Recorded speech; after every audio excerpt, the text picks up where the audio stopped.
Hi, everybody. Welcome to Ginger Runner Live. Everything's going to be a little bit different. Happy Monday. So excited to have you guys back. Another Ginger Runner Live is about to begin. As always, I'm excited about tonight's show because the guest that we have tonight, we have not had on before. She's an incredible athlete. We have witnessed her awesomeness and badassery firsthand on multiple occasions, and we'll talk about that during the main show.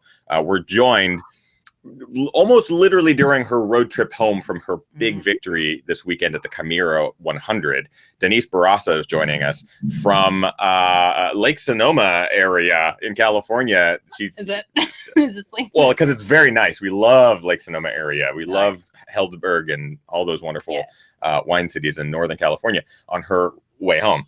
So she's joining us from there, and I'm excited to have her on the show. Welcome, everybody. Happy Monday. Let's get the show on the road. Welcome to Ginger Runner Live. Episode number 142 begins now.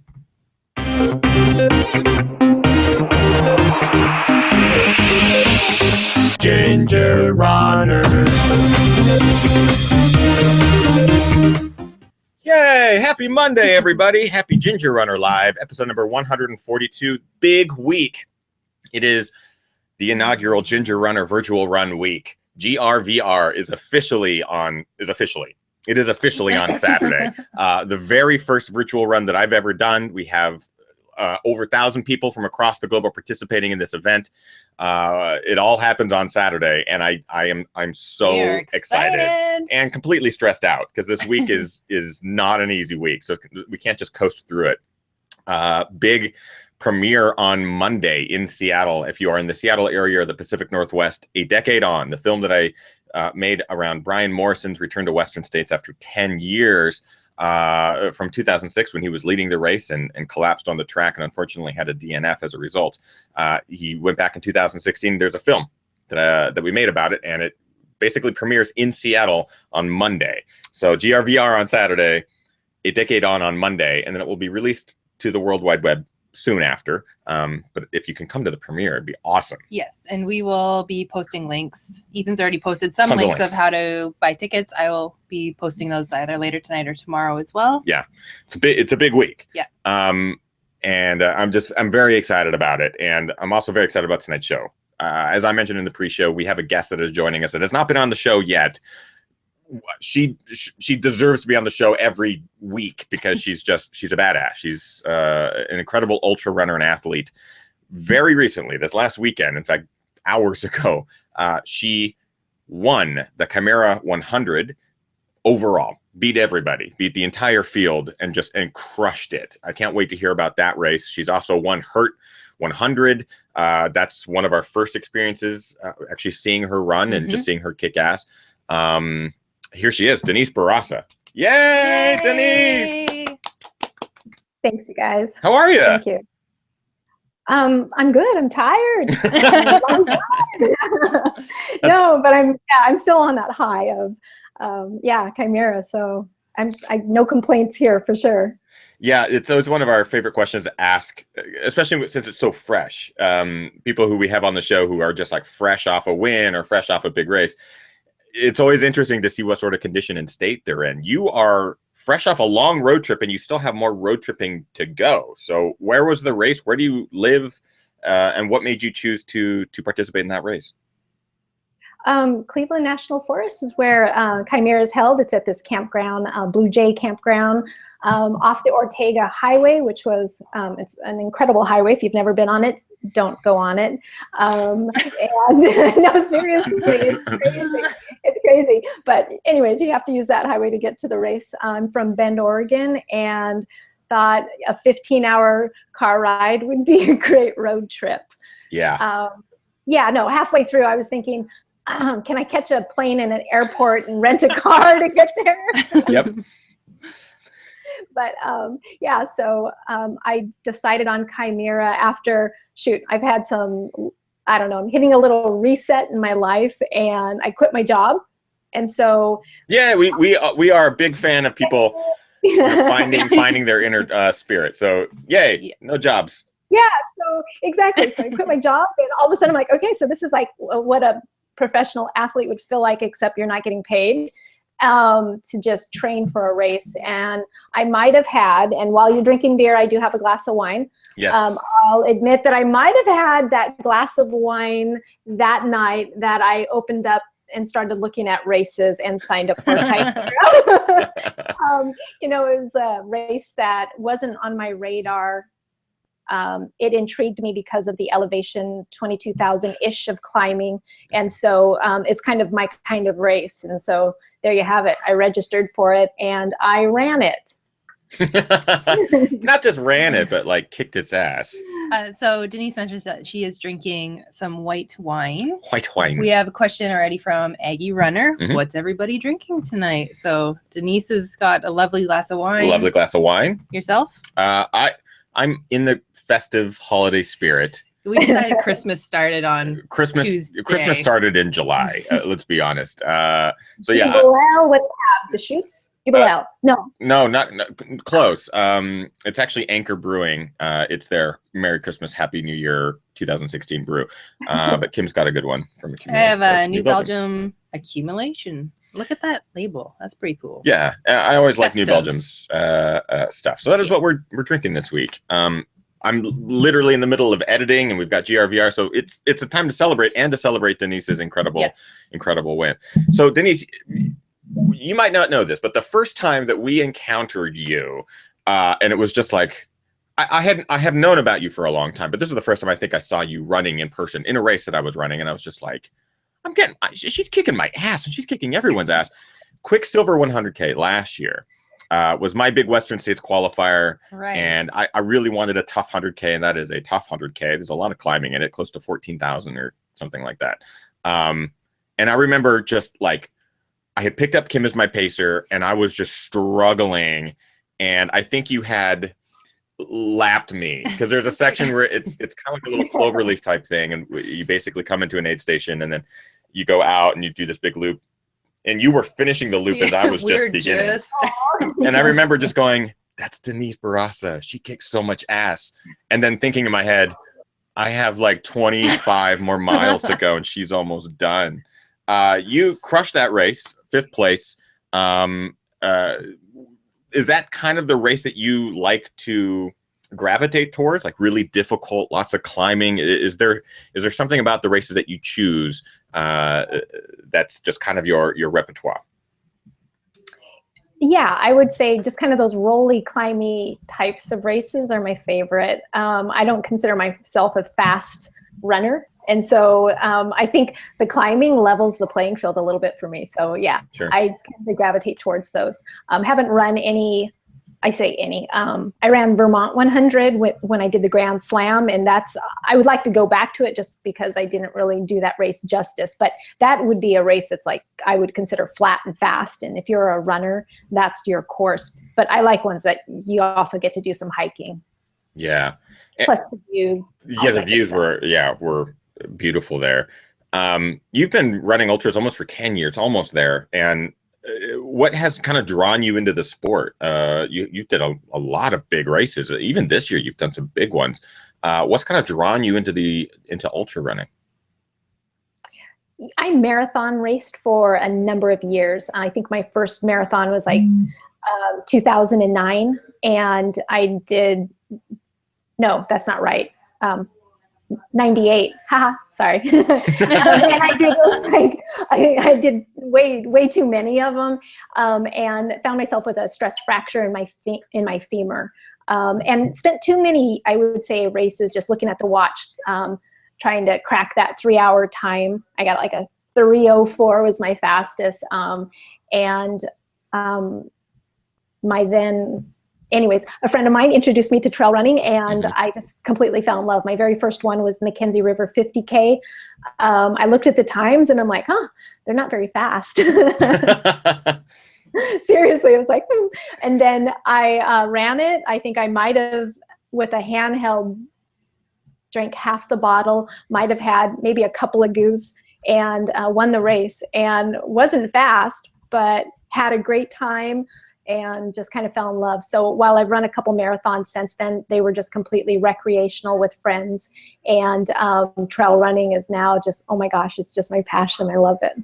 And did you just kind of gradually work your way up through the distances traditionally, or did you make a big jump, or how did that evolve? I want to say 2008 was my first trail run. So that was the Mackenzie River 50K. And then I did San Diego 100 in 2011.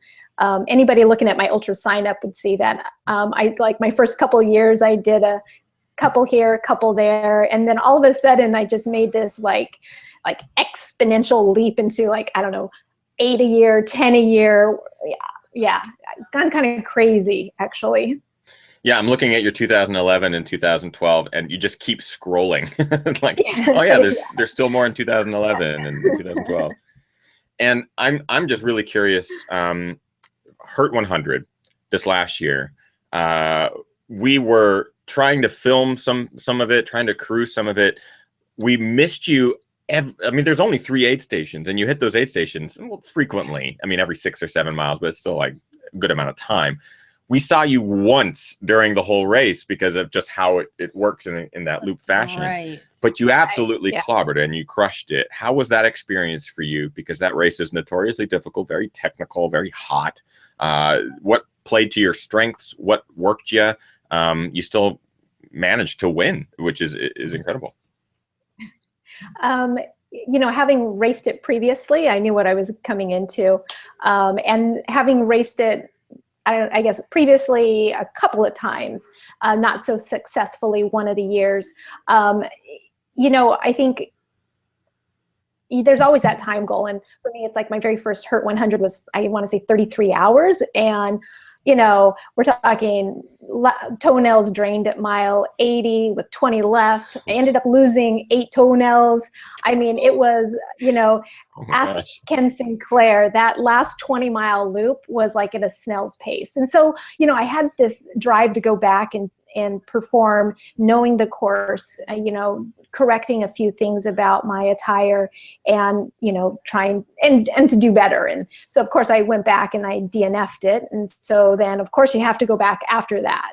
And so that was this year. You know, I went back and I knew what I needed to do. And, you know, I still have the desire to go back and race it again. I love the course. I love the loops. And I say that with a love-hate kind of thing, right? It's not a, you know, you don't love them because you know exactly what's coming. You know, there's no surprises. It's more of what you're able to do mentally and physically and, you know, overcoming any sort of challenges that come up during the course of the race. So this year I went back and I had a good race and I still think I can run it faster. And so, you know, I did put in for 2017, recently, no, decided to just pull back and not go there. I want to get back into Western states. And so that's still on my radar for 2017. So I'm going to do Bandera 100K instead. Nice. And yeah, anyway, so. That's pretty awesome to know that you kicked so much ass in 2016 at Hurt. And we're going to go back, but now we're focusing on Western states. I think that's really interesting. For this year, did you have a goal, like a race calendar planned out? So you knew that by doing Hurt at the beginning, you could take time to recover and then run Rabbit Run, or was Chimera a goal, or does your calendar kind of evolve as the year unfolds? I'm going to go with the latter. It evolves as the year unfolds. I'd like to say that I've got that calendar from January through December and it's just spot on and I know exactly what's going to happen. But this year, you know, I knew going into it, I was going to run the Hurt 100. And then, you know, it's like, okay, well, I want to race into Western states. Last year, 2015, I had a not so great year at Western states and went ahead and needed to, if I want to get back in, use the lottery or race in. And so I chose to do, why am I spacing? Not Quicksilver, over in Arizona. Not my ultra. Black Canyon, Bandera? Black Canyon, yeah. So I used that race hoping to get entry into Western states. It was 4 weeks after the Hurt 100 and I was fortunate to snag the second place finish so that I had the ticket to Western states. So that was on my calendar. I had like a lot of other people, Hard Rock on my calendar, but didn't get selected. Run Rabbit was a race that I wanted to do, so I was able to get that one on my calendar pretty solidly, so I planned on that. And as far as the rest of the races that you see, Croatia was 100 miles of Istria was an opportunity given through the future races for the Ultra Trail World Tour.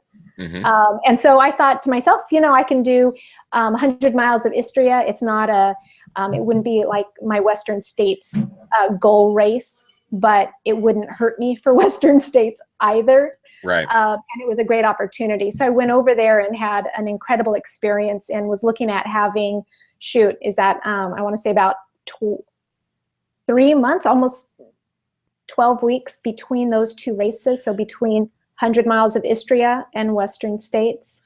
Yeah, about two and a half months. Yeah. Yeah. But unfortunately I got tendinitis in my psoas, AKA groin pain. Yeah. And, you know, I waited up until about 3 weeks till Western States. I had told myself if I didn't get, if I couldn't go to the Memorial Training Camp, then I was going to pull out of Western States. And I kept, you know, compromising. I was like, oh, okay, well, I can't do Memorial, but if I can do a long run the next weekend. And finally, I just had to call it, and I pulled out of Western States, quit all my therapies for the tendinitis, and fortunately, it left me finally. So I was able to do was able to do Run Rabbit. And then, like I said, Chimera wasn't on my calendar at all. You know, life changes had me looking at perhaps putting another 100 miler on the calendar, and that's where that one showed up. Yeah, and we've had guests on the show before talk about Chimera. Oh, nice. I like that. By the way, like that Tropical John, the one and only Tropical John, refilling the glass. That's awesome. That's 5-star service right there. We need our dog needs to learn how to refill our beers. That's basically what needs to happen. That's fascinating because I knew that you had gotten second place at Black Canyon, and by default, being a golden ticket race, you get automatic entry into Western States. And I was curious what happened this year as far as not being able to run. And the psoas is one of those that it comes out of nowhere and it just takes you out. It completely takes you out. I've had psoas issues before, and they are some of the most painful to deal with. Miserable. It's miserable. Yeah. I'm glad you got it sorted. So Ethan, I like the way you were doing this with your hand, because it reminded me of, I had like cortisone injections into it. I've had like the acupuncture, the needling. I had so many therapies, and you know, and what I was told was even like the cortisone injection, it weakens the tendon, the tendinitis weakens the tendon, and then PRP was going to be the next step. And you know, once I pulled out of Western States, I'm like, I'm just going to leave the tendon alone, and I stopped everything. And that's when it finally resolved. Run Rabbit, prior to that, I did a 20-mile race. No, I did the 60K over in Ketchum, Idaho. Beautiful race. Just put a plug in for that one. Amazing, gorgeous scenery. And, you know, I did all of the climbing, felt the psoas a little bit, and then it just didn't linger. It didn't stick with me. And so by Run Rabbit, I knew I was going to be okay to race it. And again, it's gone. It's gone. Yay. Yeah, no, that's fantastic. I just remember that injury, of all the injuries that I've had, was one of the most nagging, like annoying, because it is it's deep. It's not like, oh, it's my quad, let me just rub out my quad or use a roller. I mean, it's in there, and I had to have ART, and that's when, you know, they stick the fingers in and work out the tendon, and it's just, when you have to dig through your own intestines and like other innards to get to the tendon, it's uncomfortable, guys. It's uncomfortable. Say it. I'm happy that it resolved itself. That's fantastic, because you had fantastic results both at that 50K or 60K in Idaho, second place, as well as Run Rabbit Run in fifth place. I also want to remind those live viewers, we have a lot of live viewers tonight.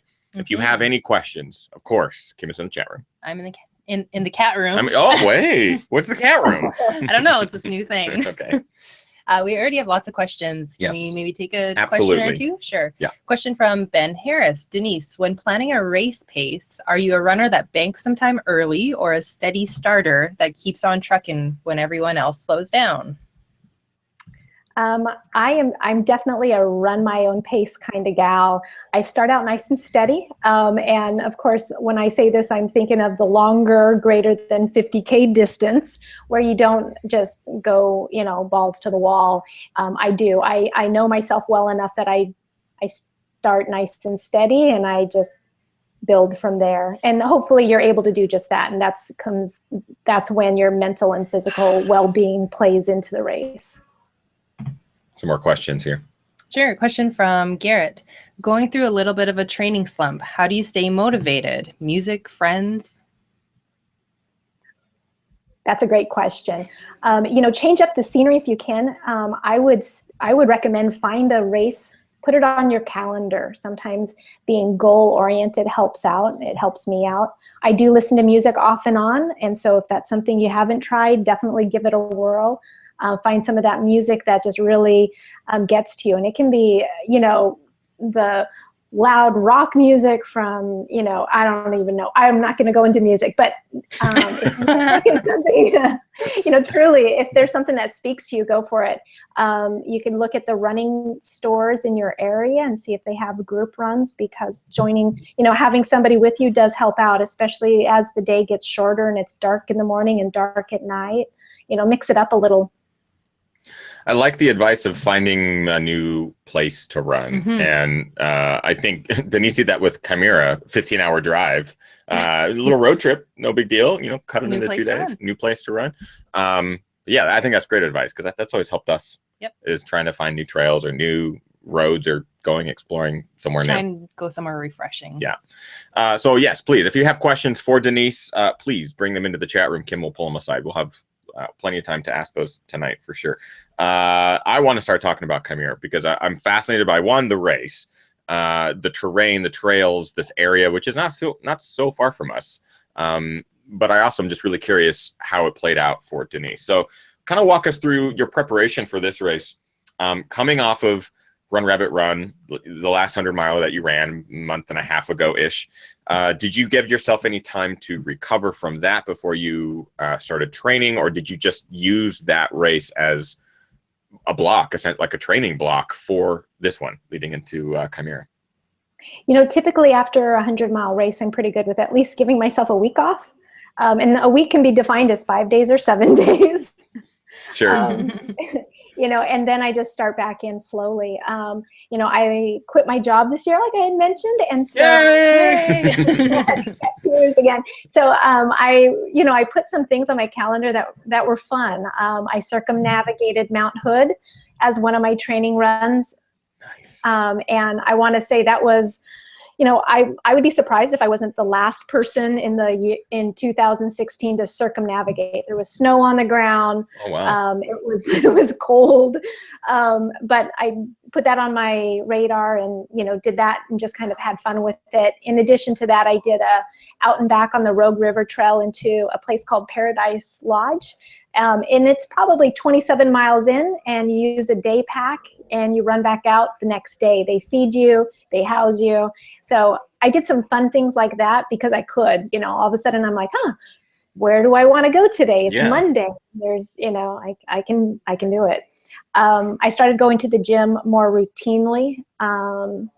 But I want to say building up to Chimera, I'm not a crazy mileage runner. I still, I want to say 1 week I put in 111 on Strava. I was like, oh my gosh, that's like the biggest week I've ever done. But it was low before that. And it was the next week was maybe 60 miles. And so even though I had more time, I certainly didn't go crazy with the mileage.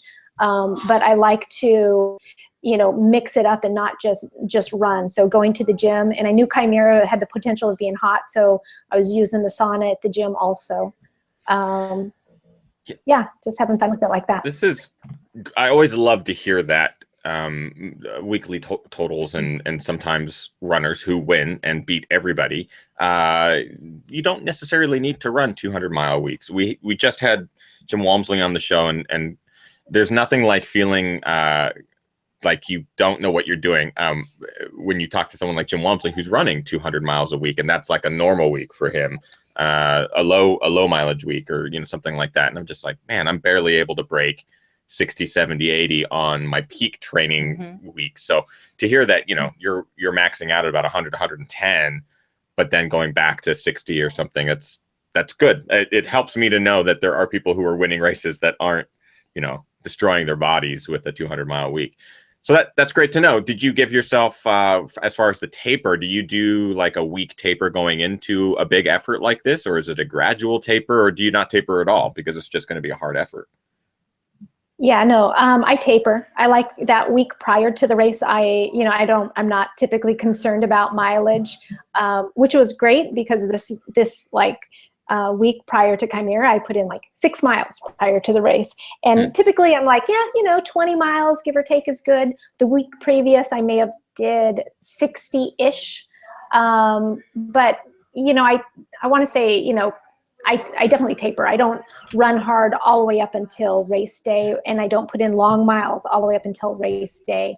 I did like 22-ish miles last Saturday. And so then again, coming into this week was, yeah, not much of anything. Pretty chill. Yeah. And kind of how did this race play out for you then? I'm curious, was there any sort of lead pack? Were you leading from the very beginning? How did this begin to play out for you? You know, it started out super cash. As a matter of fact, if anybody knows Steve Harvey, the race director, you know, he had a gal in front of him holding the clock. He's up on the ladder doing the race briefing, and she's holding the clock, and we're starting at 6 and it's 6:05. And so, you know, we're just like, I guess we'll start when we start. And there was, you know, it was a smaller field. I want to say they had 70-ish, and I'm using ish a lot. Sorry about that. There's about 70. Our audience is going to be so mad. I know, right? But there's about 70 entrants in the race. And, you know, I started out in the front with, you know, a handful of guys. We had a 0.7 mile of pavement before we hit the single track, which was great because the single track was pretty technical, lots of rocks, and so not a place you'd want to do any passing. Again, 100-mile race, it doesn't really matter. Just start out running, and it'll all play out. But right away, I was probably within the top 3, 4. There's a couple guys in front of me, and, you know, by the time we got to the start finish again, mile 25, I want to say I was maybe in second place then, possibly. Okay. And at that point, did you have any impetus to just crush it and push the pace for the rest of the race? Were you being conservative at that point, knowing that there's so much more race ahead? And at this point, what's the terrain like? Does it get technical? Because I know there are sections that are pretty gnarly, like pretty rocky and technical on this course. What was it like at that point for you? Yeah, no, I would say at that point when I came into the start finish again, heading back out, there was a younger kid, Noah, don't know his last name. He had been in front of me, and, you know, he's a newer runner to the ultra scene, and you know, I was wanting to give him more advice. You know, it's like, you know, maybe reel it in a little bit, you know, you're tripping on the rocks already. You know, and the guy who was in the lead was just out there. I didn't see him, but on the out and backs, and would just congratulate him for, you know, running well at that point. I had no impetus to go after anything. It was like, no, still too early, running my own race, taking care of myself. The trails, the single track trails, there were areas where it was pretty buff and you could run. Not a lot of that though. A lot of it had just kind of these little rocks that would just stick out of the ground, and they were solid, so no scuffing over them. You're going to hit them, so just stay above them or on them. And so, yeah, later in the race, there was a lot of Jeep roads, which I super appreciated. I was hopeful that I wouldn't have a lot of the single track technical stuff late in the race when it was dark and when you're really tired. So, yeah, did you have a crew or anything like that was also following you to different aid stations, or this was a solo effort? Yay, no. I had, so there's a friend from Bend. She was traveling south. She's doing some vacationing in Phoenix, visiting some friends, and she volunteered to crew me. And so Susan was there, and she was awesome. I had my little cheat sheets of everything she needed to know for each one of the aid stations I'd see her. And, my go-to, people I'm sure want to know is my coconut water. I love coconut water when I'm out there. And yeah, she just had it all for me. I was able to see her a number of times. And then she actually left her car at the last aid station, Corona, which is 80 mile 85 or 84. And she was able to pace with me for the last 16 miles, which was really nice to have. Yeah, I bet. At any point that late in a race, it's probably great to have another person just to keep you moving forward, for sure. So we have, again, a live audience. And if you guys have questions for Denise during tonight's show, please, of course, ask them in the chat room. Kim's pulling them aside. We have a bunch of questions. Sure. Question from Little of Life. Do you do any mental training for these kinds of races? Great question. I do. Mental well-being is so important on race day. If you can be as physically fit as, I don't even know as what, but just to the best of your ability. But mentally, if you're not there, you're not going to be ready for the race, and you're not going to finish the race ultimately.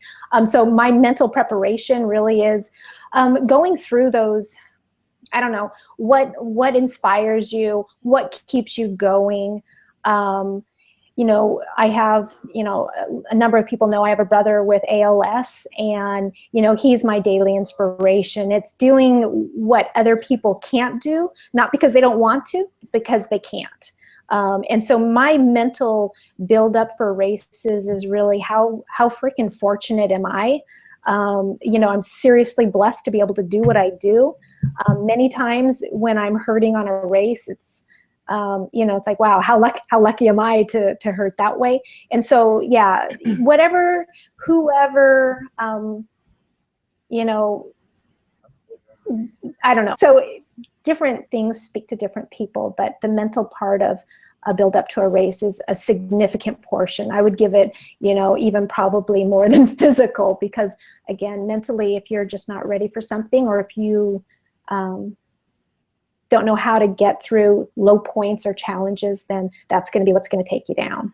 Yeah, we talk about it a lot on this show, just how much your brain comes into play in these types of endurance events where you are pushing beyond just what your body is willing to do. You go into that zone of not necessarily unknown, but it's a cave, and your brain begins to take over, and it has to take over, and you have to have that positive mentality. So it's good to hear that there is something that you are doing that helps you get through these low points. Did you have any major lows during Chimera, and what were they like, and how did you get through them? So I'm smiling because I really didn't have any lows.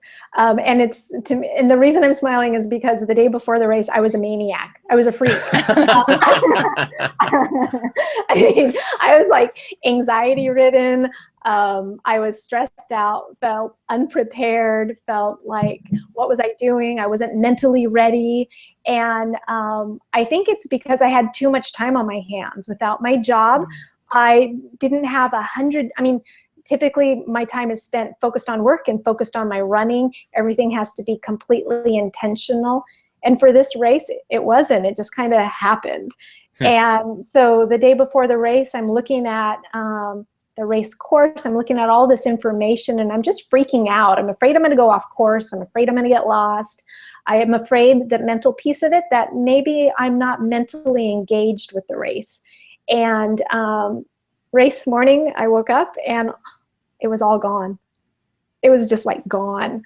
And, even getting to the race start and my crew, I was looking for some directions for her because they weren't ready the day before. And Steve said, oh, well, we don't have the directions yet. I think the person who's supposed to have them might have overslept.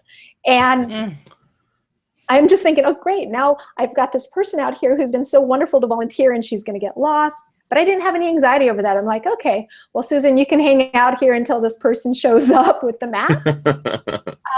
But yeah, the race started, and it all fell into place. No low points, not to say I didn't have stomach issues. I had stomach issues, but who doesn't during the course of 100? I changed my socks once, but that wasn't a big deal. I knew what needed to be done.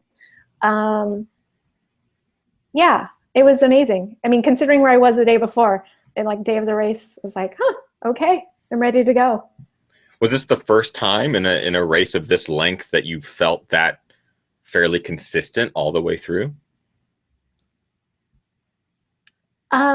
No, I wouldn't say. I mean, again, there's races where you do feel you have weaker moments, I guess, but I guess all the way through. I mean, again, you're going to have your highs and your lows, and it's not that I didn't have them. I just didn't have anything that really felt heavy, like, yeah, oh my gosh, I don't think I can do this, or oh my gosh. And you do have those moments where you're like, why do I do this? What's wrong with just being a casual runner and hanging out with everybody else and having fun at the aid stations, maybe taking a nap if you want to. Yeah.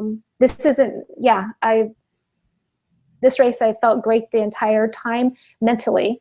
Physically, you have those things that come up and you just deal with them when they happen. More questions from the live chat. Yeah, we have a couple of nutrition questions from William and Robert. They want to know, what is your nutrition like? How many calories do you take in per hour?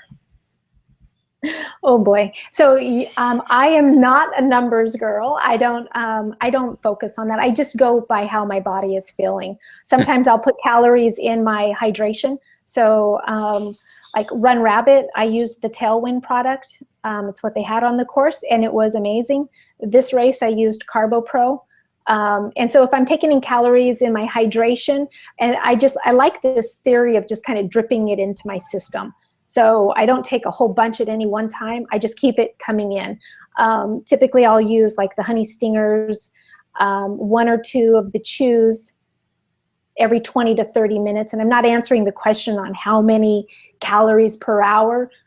So I'll go back to just dripping it in. I drip it into my system, and then, if I have crew, I like certain things where I can take in more calories. I know what it feels like when I have too much and my stomach starts going south because of that. And I know when I don't have enough and I'm feeling the kind of that hypoglycemic. And so I know how to avoid, for the most part, both of those.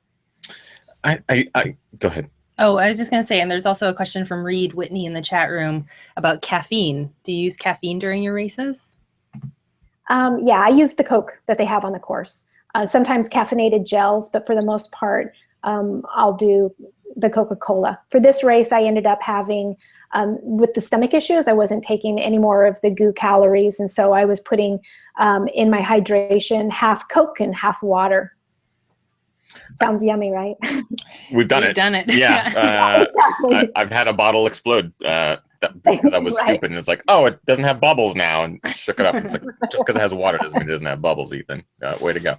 I like what you're talking about, though, Denise, because it feels like I get that sense of kind of like an overall chill, essentially. Like, you're running the race. It is what it is. The day before you were a maniac. I like the word maniac, by the way. I think we use it a lot here. Our dog is normally a maniac. Right now he's snoring. But the chill that kind of comes over you, you're able to run and not really worry about the things that you were worrying about the day before. As far as calories are concerned, it's kind of, let's just, find my own balance as opposed to count, calories while you're going. I kind of get that overall sense that you're more zen with it. And I like that. I think that's a really cool point of view. And it obviously worked at Chimera. At which point did the tiny Debo kick in and you were off to the races? Was there a moment that you went, now's the time to kick? Yeah. So I guess having, I took the lead, I don't know, somewhere around maybe 30 miles, maybe earlier than that. And that was too early for me to think, okay, I've got this in the bag. By no means did I have it in the bag. It's like, okay, there's plenty of race still to go. And so I would say probably around mile 75, before I picked up my pacer, I was in the lead, and I had been hearing that the guy behind me was give or take somewhere between 30 and 50, but the live tracking wasn't working really well. So I'm like, okay, I've got a lead on him. And by the time I got to the next aid station, probably 10 minutes prior to, I looked behind me and I saw some headlamps. And I was just like, are you kidding me? Are you kidding me? How did in 9 miles somebody gain a half an hour on me? And there's a lot of switchbacks not switchbacks, but out and backs on this race course. And I came into the aid station and I'm like, okay, seriously, how far back was the last runner when I came out of the aid station? And they were like, well, it doesn't look like it's updated yet. But the previous one, he was 50 minutes behind you. 5-0. And so 5-0. So then I'm thinking, okay, maybe those were lights that of a runner that had was still going out and not actually behind me. So I think within the last 25 miles, that's when I just started like, no, I haven't been running this race in the lead now to be passed in the last 15 miles. And so as soon as I picked up Susan, you know, I was looking at getting under 24 hours and not getting passed. And I told her, and she's like, are you good if I push you where I need to push you? And I'm like, yeah, you probably won't have to. And she didn't have to. She was just really good company. So, but yeah, I would say kind of the tiny Debo kicked in definitely the last 15 miles. I wasn't going to let somebody pass me and that's the other thing. I was able to see this runner. He was 2 miles behind me at mile 86. Mm-hmm. So there was an out and back to the Corona aid station. And so I saw him. His name's Rocco. If he's out there, hey, Rocco, well done. I saw him and I'm like, okay, if I hold the pace that I'm holding now and keep pushing it, then I think I've got it in the bag. Barring, you know, falling on one of those crazy downhill descents or something like that. Right, and that's actually someone asked this kind of briefly in the chat room, and I'm also really curious about it. You finished in 23 hours and 23 minutes. You were the only finisher to go sub 24. So I'm really curious. How was the course really difficult? Was it a mixture of climbing? Was the weather at play at all, like heat or cold? Was there certain technical sections that slowed people down, or kind of what makes this course so unique? You know, I would say the heat could have been a challenge, but fortunate for us, we had a nice cloud cover earlier, not a cloud cover, more of a haze early in the morning. Mid-afternoon, the haze stuck around. So the temps didn't get quite as hot as they could have. They definitely got warm, and I couldn't say what the official temp was or high of the day was, but it definitely got warm, but not as bad as it could have been. I would say the terrain definitely was a huge factor. You have these descents and these climbs that are just, it seems like never ending. You don't have a whole lot of sections, like I was mentioning, that are just buff, runnable trail. Okay.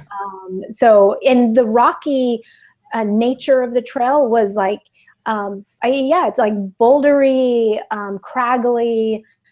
It wasn't something like those downhills you think, okay, I'm going to bomb this. Like, yeah, no, there's no bombing. It's using brakes the entire time because, right. You know, if you catch a toe, you're done. And then the rocks were plentiful enough that you couldn't really avoid them. So it's kind of, you know, this balance of, you know, holding on to some semblance of speed while staying upright on your feet. And I mean, it worked. The fact that you destroyed everyone is amazing. Congratulations, Denise Bourassa, 23-23. Clobbered the Chimera 100, overall first place. A huge congratulations to you. Hey, nice work. Thank you. I mean, how does it feel? Like, how did it feel to cross that finish line and know that you first overall you got to basically kick up and relax until the second place finisher came across? I mean, how did that feel for you this time?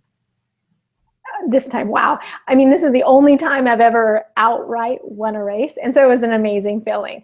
To add that to a 100-mile race, kind of euphoric. You know, I was coming in and it was like, I had to use a friend's watch because my Garmin only goes for like, you know, 80 miles or 81, I think is what Strava said. So the other mileage, I'm going to be interested to see what my splits are because I was running on a runner's high.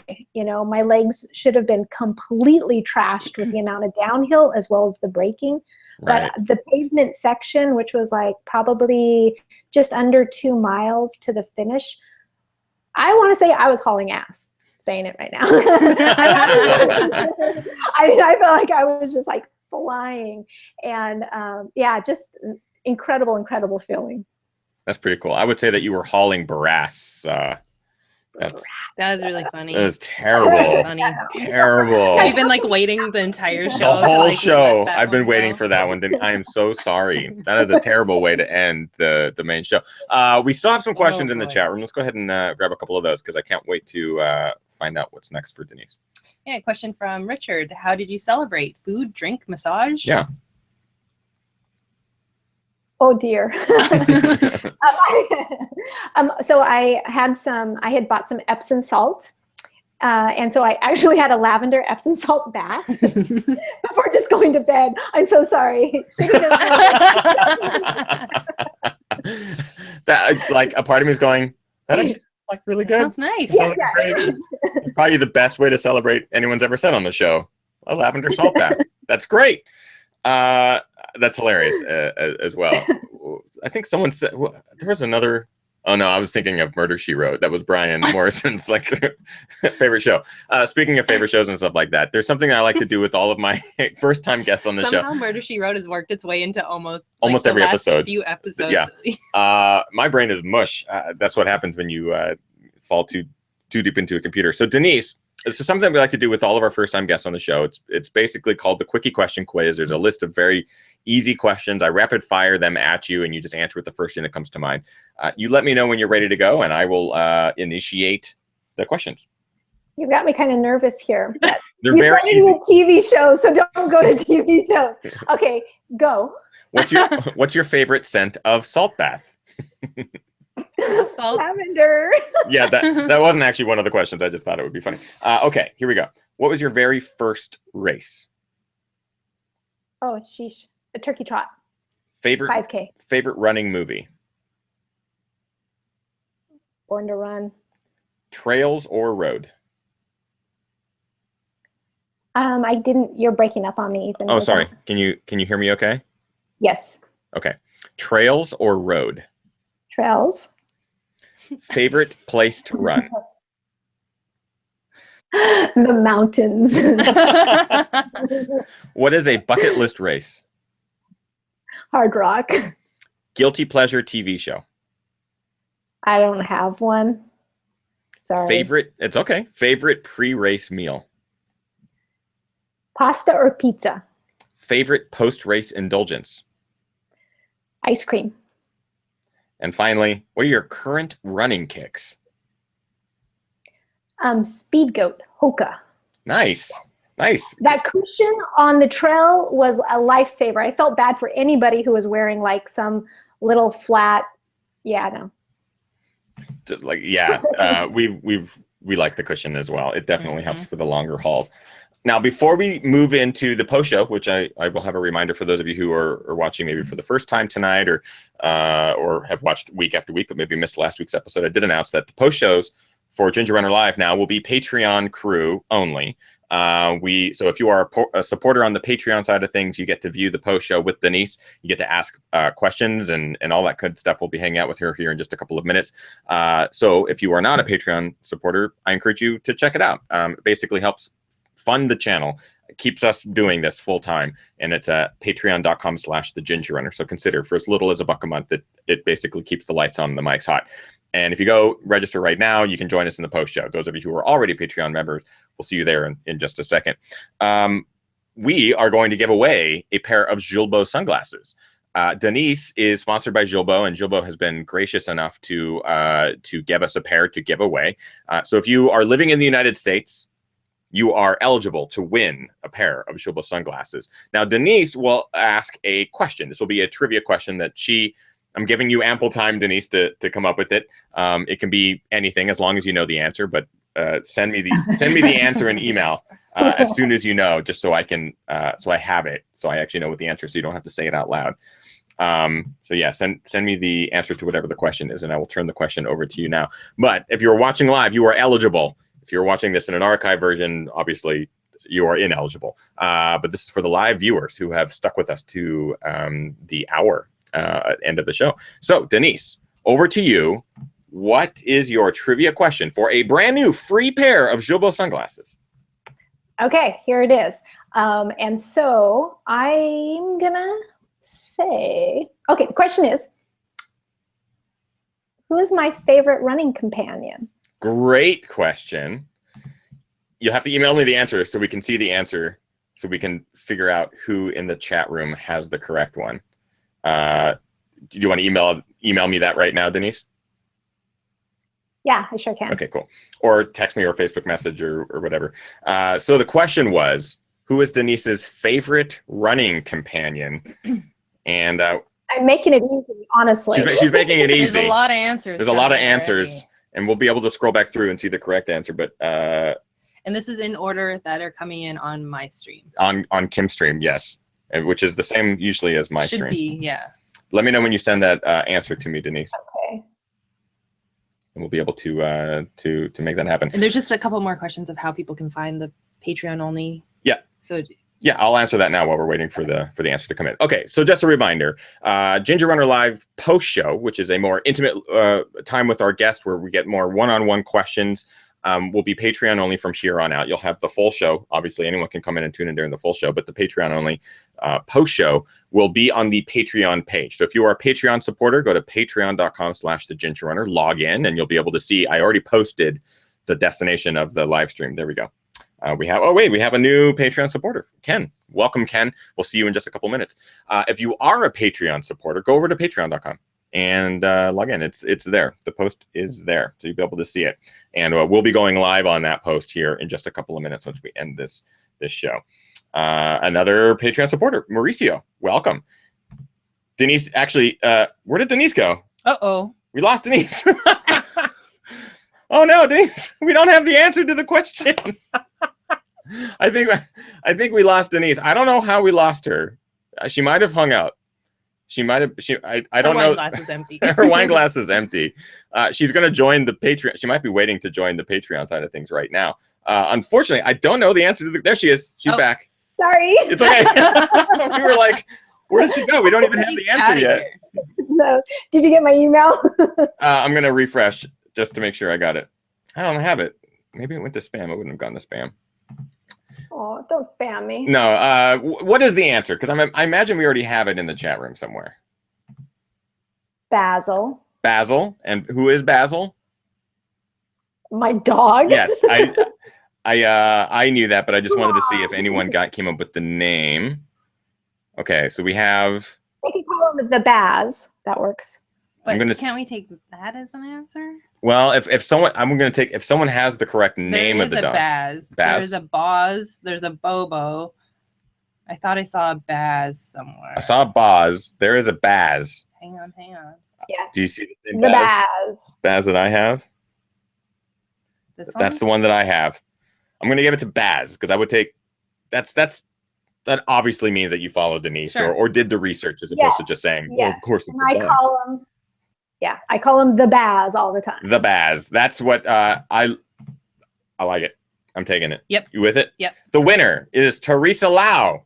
Teresa Lau, congratulations. You win a brand new pair of Jobo sunglasses. If you live in the United States, if you don't, That's my sister. we'll figure something out. I love them. So, Teresa, please email thegingerrunner@gmail.com right now. Email me. Let me know all your shipping details and stuff like that, and we'll get you a brand new pair of Jobo sunglasses. And thank you, Jobo, for doing that. They're always very, very kind, and every time we have a Jobo athlete on. Thank you. So, Denise, what's next for you? Where are you thinking about heading next as far as races, and do you have plans for the rest of 2016, or what are your plans?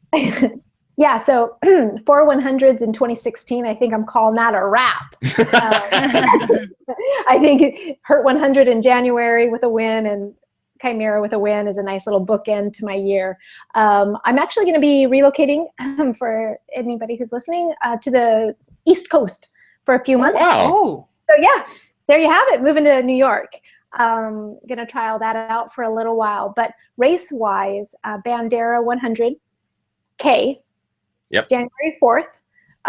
Try to get myself a ticket to Western States is on my calendar. So outside of that, I've got some lotteries going on for next year, but I'm going to start with Bandera. That's fantastic. Thank you so much, Denise. A huge congratulations to you on Chimera, and what an incredible 2016 for you too. Like you said, 4/100s is it's bonkers. And big life changes. Big life changes, moving to the East Coast, Beast Coast. Big congratulations to you. If you are, again, watching live, thank you. Really appreciate you guys tuning in every single Monday at 6 p.m. Pacific Standard Time to check out the shows. Obviously, Kim and I are very, very thankful for all the support here. And if you are a new Patreon supporter or an old Patreon supporter, we'll see you guys in a couple of minutes for the post show. Next week, we will be doing a special Ginger Runner Virtual Run Awards show. We will be giving away all the awards and announcing cool winners and giving away prizes. It'll be a lot of fun. And that will not be on Monday because Monday is the screening of A Decade On in Seattle. So we'll be doing it on Tuesday. Tuesday evening, we'll be doing the Ginger Runner Virtual Run Awards show. And then the following week will be a very, very cool guest. Mm-hmm. You will not want to miss that one. So big shows coming up here in the next couple of weeks, guys. And Gingermas is just around the corner too. Teaser. Ooh, so thanks again for tuning in live tonight, guys. If you are going to join us on the Patreon side of things, we'll see you in just a couple of minutes. That's it. And thank you, Denise. Yes, thanks all. You got it. All right. That's it.